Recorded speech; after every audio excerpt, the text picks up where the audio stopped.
The man stood at the edge of the forest, axe in hand, staring at the line of trees that stretched endlessly before him. It was barely dawn. The air was cold enough to burn his lungs. His hands were already numb and he had not yet swung the blade. He was 32 years old. He had a wife and 3 children waiting in a cabin 2 miles away. They had not eaten a full meal in 4 days. He took a step forward. The snow crunched under his boots. Behind him, another man coughed. Then another. There were 12 of them in total. None of them spoke. They did not need to. They all knew what this day would cost them. The foreman appeared from the tree line holding a wooden stake. He drove it into the frozen ground with a mallet. That was the marker. That was how far they had to clear by sundown.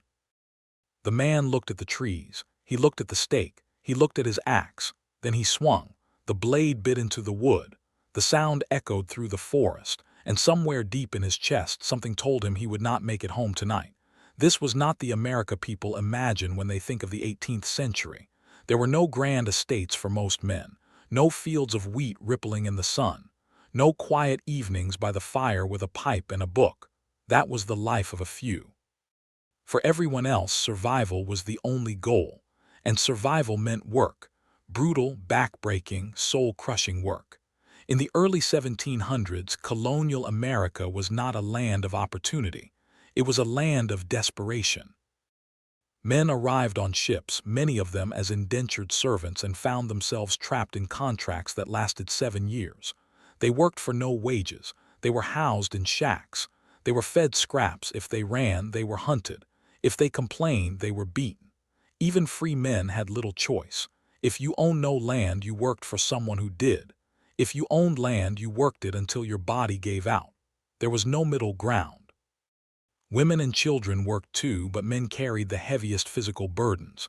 They were expendable, replaceable, and they knew it. The forests had to be cleared, the fields had to be plowed, the roads had to be built. The work did not stop because someone was tired. It did not stop because someone was hurt. It stopped when someone died. And then another man took his place. The man's name was Thomas. He was born in Pennsylvania in 1718. His father died when he was 9. His mother remarried a year later. The new husband did not want another mouth to feed, so Thomas was sent to work as a hired hand on a neighboring farm. He was paid in food and a place to sleep in the barn. He stayed there until he was 16. Then he left. He walked west for 3 days until he found a settlement that needed workers. The work was logging, cutting down trees to clear land for farming. It paid 2 shillings a day. That was more than he had ever earned. He took the job. He met a woman named Sarah 2 years later. She was 18. Her father had died of fever. Her mother was too old to work. Sarah needed someone to provide for them. Thomas needed a wife. They married in the spring of 1737. Their first child, a son, was born the following winter. He lived 6 months. Their second child, a daughter, lived 3 years. Their third child, another son, survived. Then came 2 more daughters. Thomas worked every day, Sundays included when the foreman demanded it. He sent most of his wages home. He kept enough to buy bread and dried meat for himself. He slept in a camp with the other men. He saw his family once every 2 weeks. Sarah did not complain. She knew this was how it had to be. Thomas did not complain either. He was too tired. But there were nights when he lay awake on the dirt floor of the camp and wondered if this was all there would ever be. He was not angry, he was not even sad, he was just empty. The work began before sunrise. The men gathered their tools, axes, saws, hammers, wedges. Everything was dull, everything was heavy. They walked to the marker the foreman had set the day before. The trees were old, thick. Some of them had stood for 100 years. The men worked in pairs. One man swung the axe, the other cleared the brush. When the tree was ready to fall, they stepped back. If the tree fell the wrong way, it could kill you. If it fell on another tree, it could get stuck. Then you had to climb up and cut it free. Men died doing that. The trunks were hauled to the clearing by oxen. The men dragged the branches. The branches had thorns. The thorns tore through gloves, through skin. Your hands bled. You wrapped them in cloth and kept working. By midday, your back felt like it was breaking. Your shoulders burned, your arms shook. You ate whatever you had brought, bread, an apple, water from a stream. Then you went back to work. The foreman walked the line, he watched. He did not help. If you slowed down, he shouted. If you stopped, he docked your pay. By the time the sun set, you could barely stand. You walked back to camp, you ate, you slept, and in the morning you did it again. The men did not talk much. Talking wasted energy, but they were not friends. They were not brothers, they were competitors. If you could not keep up, you were let go. If you were let go, someone else took your place. There was always someone else, so you did not help the man beside you. You did not slow down for him. You did not care if he fell behind. You cared about your own wages, your own survival. The foreman knew this. He used it. He set quotas. He pitted men against each other. He told them whoever cleared the most trees would get a bonus. The bonus was a lie, but the men believed it. They worked harder. They worked faster. They hurt themselves trying to win something that did not exist. Thomas knew it was a lie, but he worked hard anyway. Because if he did not, he would be replaced. And if he was replaced, his family would starve. So he swung the axe. He dragged the branches. He ignored the pain in his back. He ignored the blood on his hands. He ignored the exhaustion that made his vision blur. He kept working. And every night he told himself it would get easier. It never did. If you were a man in 18th-century America doing work like this, how long do you think you could last? A week, a month, a year? How long before your body broke? How long before you gave up? How long before you stopped caring whether you lived or died? The injuries were constant. Axes slipped. Men cut their legs, their feet, their hands. There were no doctors in the camps. You wrapped the wound. You hoped it did not get infected. If it did, you might lose the limb. You might lose your life. Men were crushed by falling trees. One man, a logger named James, was killed when a tree fell on him in 1741. He was 30 years old. He had a wife and 2 children. The foreman sent word to his family. They came to collect his body. They buried him near the camp. There was no marker, no stone, just a mound of dirt. The next day another man took his place. No one spoke about James. No one mourned him. He was gone, that was all. Thomas saw it happen. He was standing 10 feet away when the tree fell. He heard the crack. He heard James scream, then he heard nothing. Thomas kept working. He did not look at the body. He did not stop, because stopping meant thinking, and thinking meant feeling, and feeling meant breaking. So he swung the axe. He cleared the branches. He dragged the logs, and he did not think about James. He did not think about his own wife, his own children. He did not think about what would happen if the next tree fell on him. He just worked.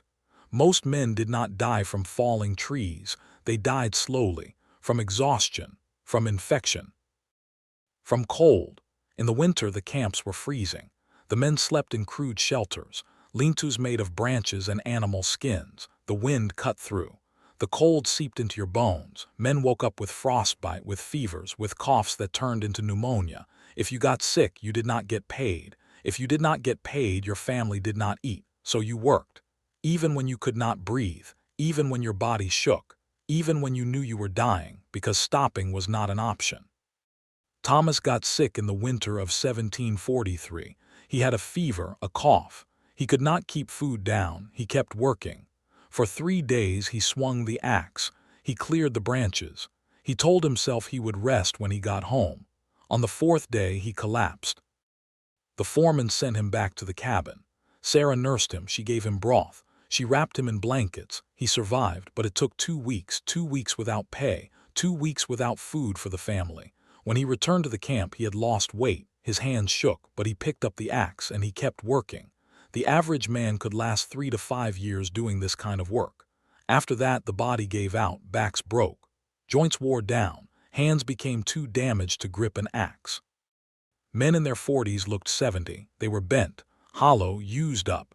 If you made it to 50, you were lucky. Most did not. Thomas lasted 6 years. In 1744, a tree fell wrong. It did not kill him, but it crushed his left leg.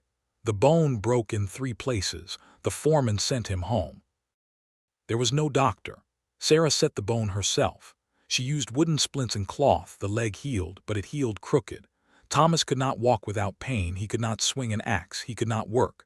The foreman did not come looking for him. No one did. Thomas was done. He was 33 years old. Thomas never worked again. He tried to farm a small plot of land near the cabin, but his leg would not hold. He could not plow. He could not plant.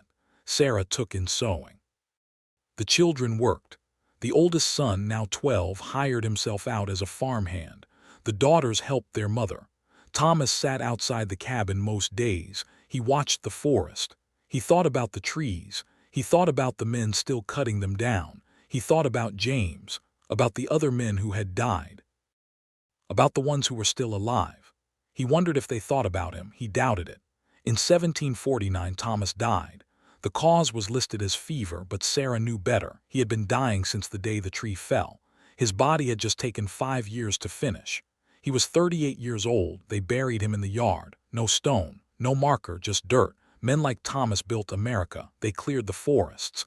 They plowed the fields. They laid the roads. They did it without machines, without safety equipment, without rest. They did it because they had no choice.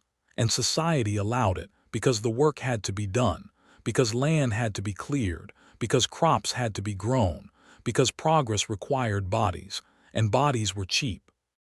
The men who did this work were not remembered.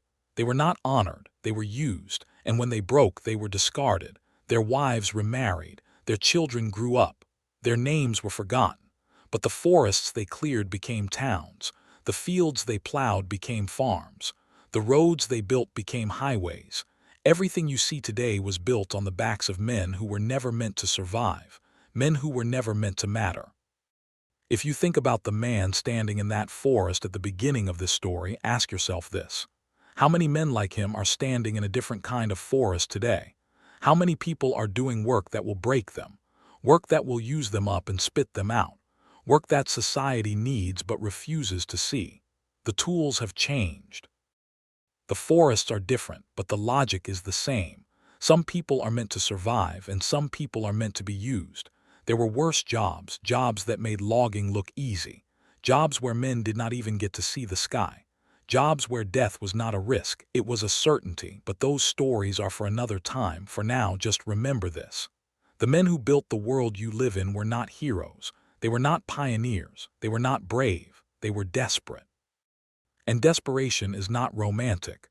It is just survival. And survival in the 18th century meant dying slowly while no one watched.